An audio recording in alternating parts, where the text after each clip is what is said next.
Que o Senhor nosso Deus triúnico, o Pai, o Filho e o Espírito Santo os ilumine, os proteja, os guarde durante todos os dias da vossa vida na fidelidade estrita a Cristo nosso Senhor Jesus Cristo.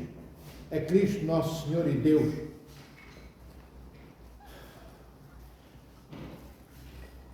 As palavras que nos vêm da boca de Deus, através do Evangelho que hoje ouvimos, às vezes são escandalosamente repetitivas, queridos irmãos e irmãs. Nós até poderíamos pensar que Deus não tem imaginação, que Deus não é um Deus de inteligência pura, que não é um Senhor desperto. Tantas vezes Deus se repete.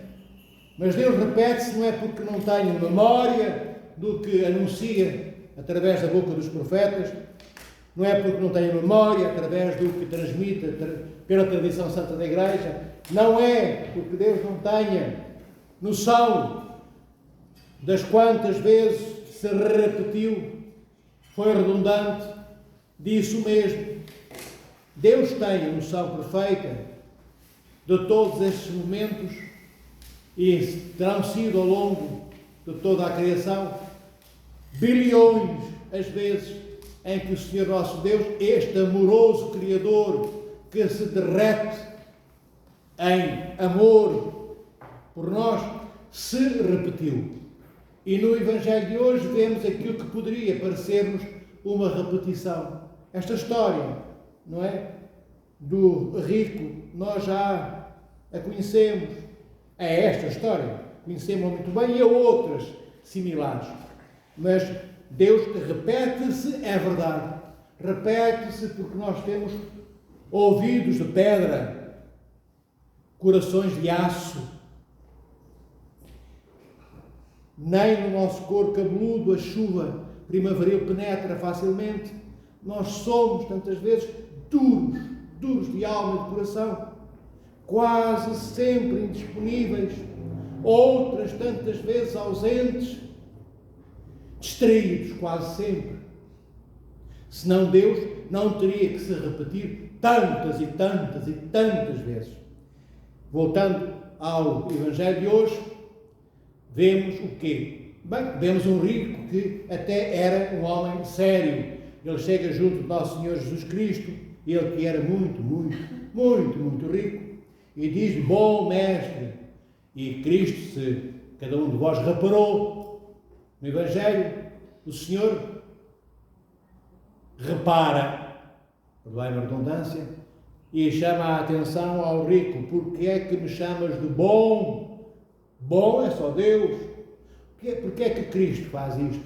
Para frisar 2000 anos depois, aqui diante de nós, que este rico, não tendo a certeza apodítica, absoluta, que ele era Deus, ele, aquele Senhor ao qual o rico se estava a dirigir, ainda assim, Cristo quer que nós tenhamos a certeza que o rico, pelo menos, suspeitava que estava diante de Deus.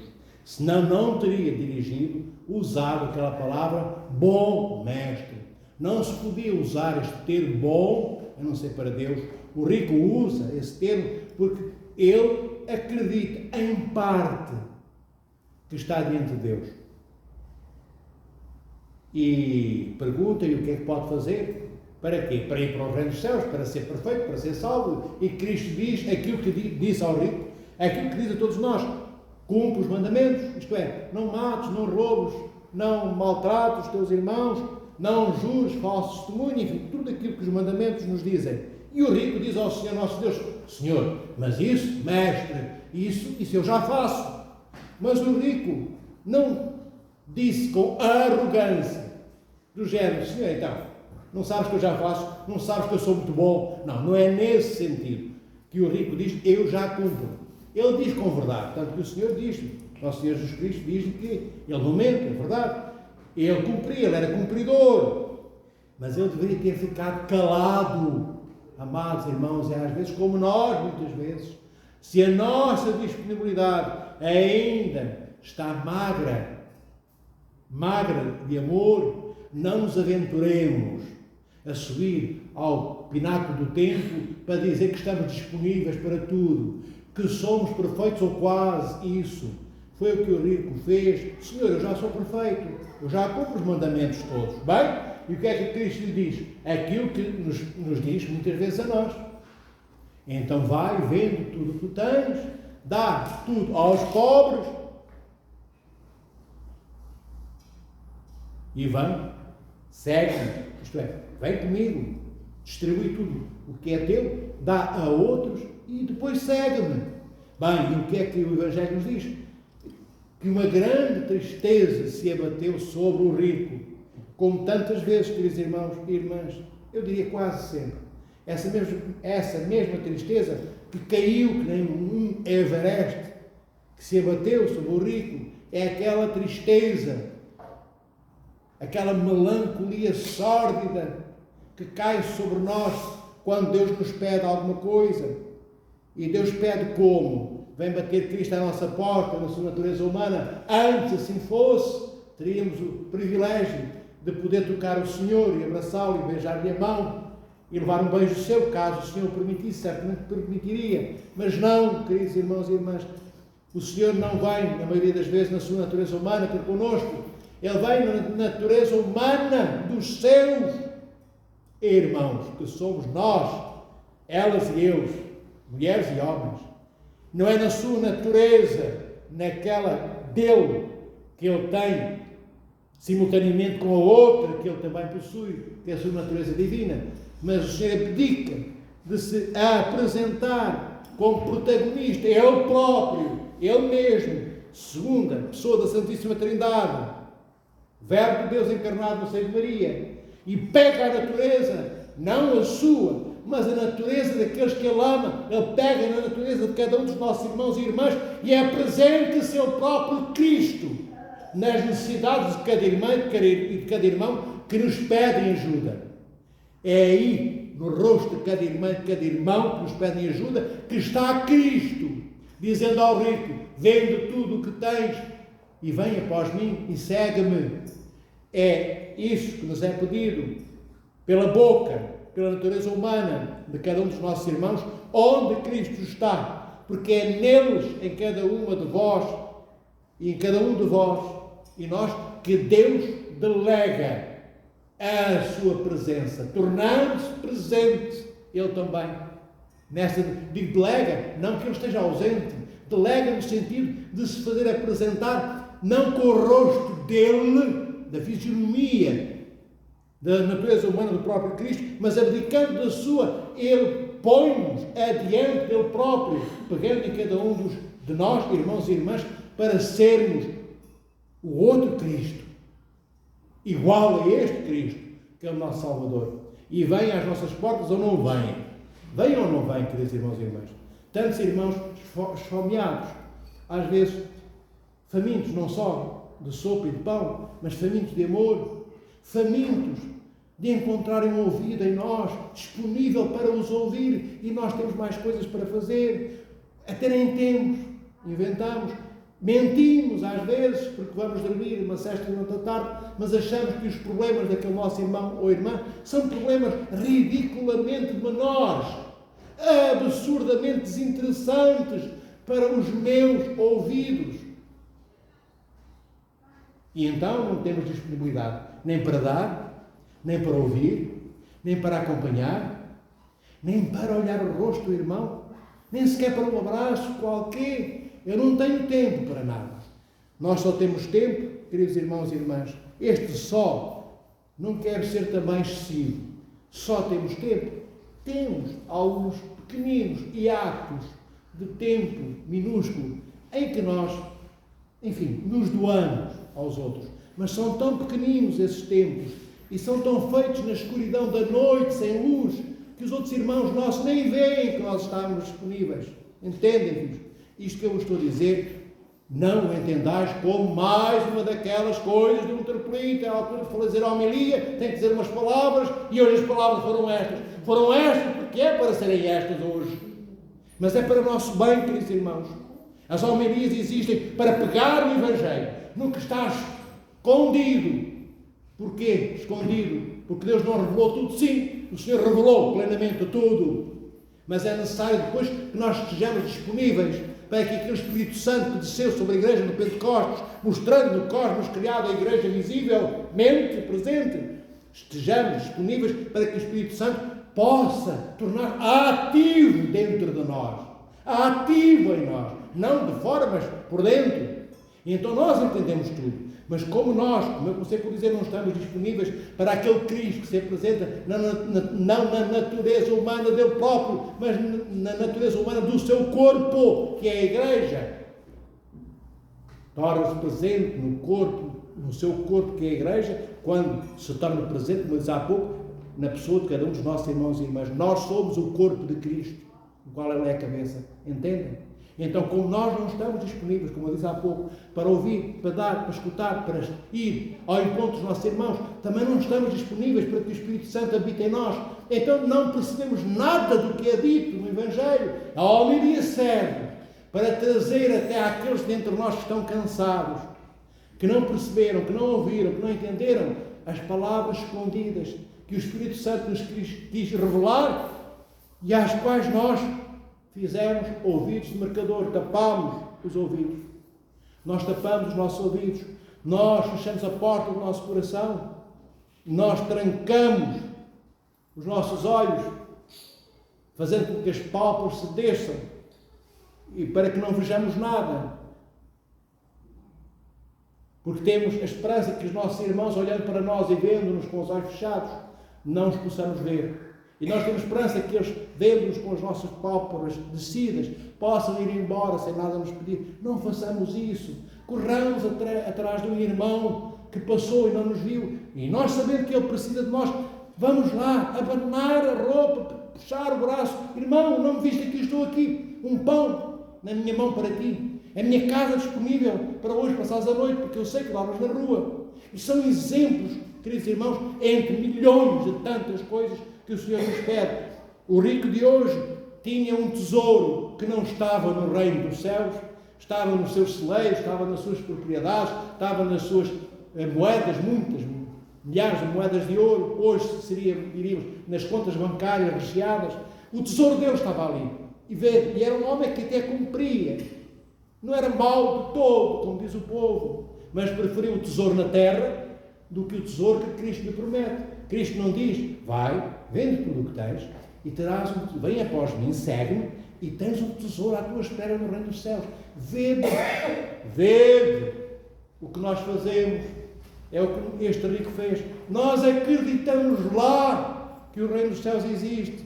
Nós acreditamos lá que vamos ressuscitar depois da morte. Nós acreditamos lá que há um tesouro na terra na qual acreditamos não ter existência. Como é que o rico ia acreditar no tesouro no reino dos céus se ele tinha que deixar as coisas palpáveis, tangibilizáveis, aquelas moedinhas de prata e de ouro, as centenas de juntas de bois que ele tinha, as terras e as escrituras, os papéis escritos dizendo que aqueles terrenos lhe pertenciam? Isso era uma coisa onde as mãos e os olhos dele tocavam. Mas Cristo chama-o para ultrapassar a dimensão inerente ao comprimento da sua mão ou do seu nariz. Cristo pede que ele o siga, o Mestre, que há um tesouro onde o Mestre diz que existe, à espera dele no reino dos céus. Cristo convida-o a essa viagem que só se pode fazer pela fé, porque não há perna humana que possa percorrer tamanha longura, nem estrada de asfalto que fosse construída, pudesse ter todos os quilómetros que seriam necessários para o reino dos céus. Nunca alcançaria o reino dos céus esse asfalto. É necessário ver para além do asfalto, amados irmãos e irmãs. É necessário ver para além do tamanho inerente ao peso das coisas que temos. Nada disto é perene. Ver, nós investimos, como o rico de hoje, nós investimos tudo. Investimos, vou dizer mais devagar para todos percebermos. Nós investimos tudo o que nós somos, tudo o que nós temos, o nosso dinheiro, as nossas amizades, o amor que temos pela nossa mulher, ou pelo namorado, ou pela mulher, pelos filhos, pelos avós, pelos netos. Nós investimos tudo no que está a morrer. Nós investimos todos os dias na morte. A casa vai apodrecer, aquela que nós compramos. Bem, Temos esperança quando morremos, os nossos filhos a restaurem e a revivam, e depois os nossos netos, sim, mas um dia todos os netos terminarão. O último neto nasceu e não mais netos nascerão, porque o Senhor virá pela segunda vez. Então, nós investimos em tudo aquilo que está já a morrer, que já está a começar a apodrecer, mas não investimos no que é perene, não investimos na vida eterna, não investimos no Senhor da vida, e Ele que vem até nós. Não fomos nós que corremos atrás de Cristo, foi o Verbo que encarnou.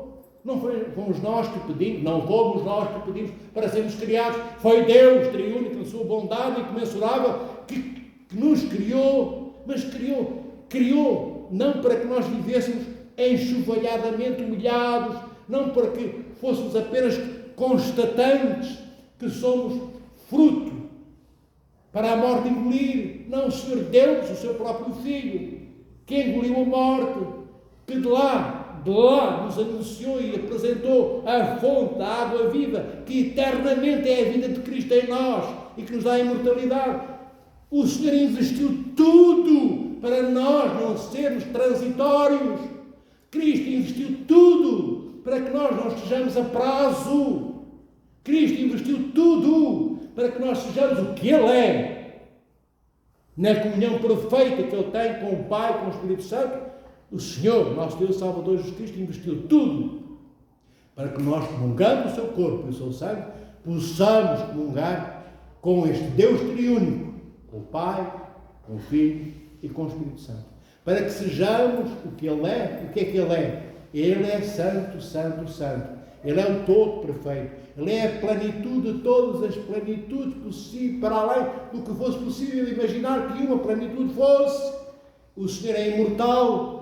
O Senhor é belo, o Senhor é generoso, Ele é o Todo-Poderoso, Ele está em todo lugar, ao mesmo tempo, no presente, no passado e no futuro. Ele quer que isto seja para nós. Só não podemos ter natureza divina, não podemos ter essência divina. Tudo o resto é para nós termos. Então, filhos, olhai o rico, não voltemos as costas a Cristo. Ele foi ter com os seus prazeres, com o seu tesouro do mundo, passado, não sabemos, 20, 10 anos, 20, 30, 40, ele morreu também. E lá ficaram os tesouros dele. Os tesouros sobreviveram ao rico, como os nossos carros, as nossas casas, os nossos dinheiros, as nossas má vontades também. Tudo isso sobrevive, nos sobrevive. Nós partimos e fica de facto tudo cá. Já viram algum caixão com o tamanho da arca de Noé? Caixão para rico, para pobre, é igual. Tem aquele tamanho, para aí 1,80 m. Em média, tirando, as pessoas são muito grandes, tem um caixão de 2,20 m, pronto. Se forem jogadores da NBA, não é? Mas normalmente tem 1,80 m, 1,90 m, 2 metros. E aquela largura de 50 centímetros. O caixão é aquilo. Podemos ter 10 mil hectares no Alentejo, não entram dentro do caixão. Podemos ser arrogantes, temos uns milhões largos na conta bancária, não entram. Fica para o filho. Antes não ficasse, porque eu vou deixar aos meus filhos a minha arrogância, vou deixá-los deserdados de Deus, porque eu deserdei do amor de Deus, não quis a herança que o Senhor me dava. Qual era a herança? Um tesouro no reino dos céus. Eu deixo aos meus filhos ainda a herança terrena, a morte e todas as coisas que morrem com a morte. Então Cristo, nosso Senhor, vem até nós para isto, para nos anunciar que esta vida, onde todas as coisas fenecem, murcham e morrem, não é tão má assim. Esta vida pode e deve ser muito, muito bela. Se nós soubermos que todas as coisas que morrem são apenas utensílios, alfaias necessárias para que eu, nestes 80 anos de vida que tenho sobre a Terra, encontre nestes anos todos o tempo necessário para me aprumar na perfeição que me é exigida para me aproximar de Deus. Para que eu use a minha casa, o meu carro, os meus dinheiros para a minha salvação. A minha casa não só para mim, também para quem não a tem. O meu dinheiro não só para mim, para aqueles também que precisam dele, que eu dê um bocadinho. O meu tempo não só para os meus filhos, netos, a minha mulher e o meu marido, também para os que não têm, quem os ouça. Então peguemos nessas alfaias e utensílios todos que Deus nos deu, que são instrumentos, são instrumentos para preparar a orquestra que deveria tocar a sinfonia da perfeição de Deus nesta terra, para podermos, já nesta terra, tocarmos o amor que tem um som da vida angélica. É isto que nós somos chamados. É isto que nós somos chamados a sermos, queridos irmãos e irmãs. Se não, queridos filhos, contai os dias. Estamos aqui hoje, dia 31 de agosto de 2025. Os que estiverem vivos em 2050, vede, estaremos, os que estiverem vivos nessa altura, daqui a 25 anos, os que estiverem vivos, muitos de nós, incluindo eu, já cá não estaremos, certamente, há muitos anos, estaremos melhores do que hoje. Não podemos depois dizer a Deus, mas eu não sabia, que ele vai dizer, mas o teu metropolita João, há 25 anos atrás, no dia 31 de agosto de 2025, não te disse isto assim, assim, assim. Não importa, filho, se eu vou para o inferno ou se eu vou para o reino dos céus. Importa é que aquilo que eu digo são as palavras que vêm do Evangelho, que nos são transportadas pela Santíssima Tradição desde até hoje, e são todas elas ditas por nosso Senhor Jesus Cristo e sustentadas e vivificadas pelo Espírito Santo. Claro que eu também quero ir para o reino dos céus, mas não quero ir sozinho, eu quero ir com todos. Como certamente nós, quando amamos os nossos filhos, os nossos pais, queremos estar todos juntos. Se temos um jantar, uma festa, queremos todos juntos. Se temos alguma coisinha melhor nesse dia, queremos partilhá-la com aqueles que amamos. Eu também, não é? Também, por misericórdia extrema de Deus, se aprover a Deus um dia entrar no reino dos céus, que belo que seria. A nossa vida não teria sido inútil, nem a minha, nem a vossa. Então, atentai. Atentai significa prestai atenção. Nas palavras, não nas minhas, naquelas que eu estou só apenas a traduzir, a trocar por miúdos que eu visto no Evangelho. Portanto, o Senhor de toda a paz, o Senhor de toda a vida que é a sua, de toda a paz que é aquela que Ele vive e que Ele transmite, nosso Senhor Jesus Cristo, vos fecunde pela vida do Espírito Santo em vós, para seres o que Ele é, e cada vez menos aquilo que a morte nos aconselha a que sejamos.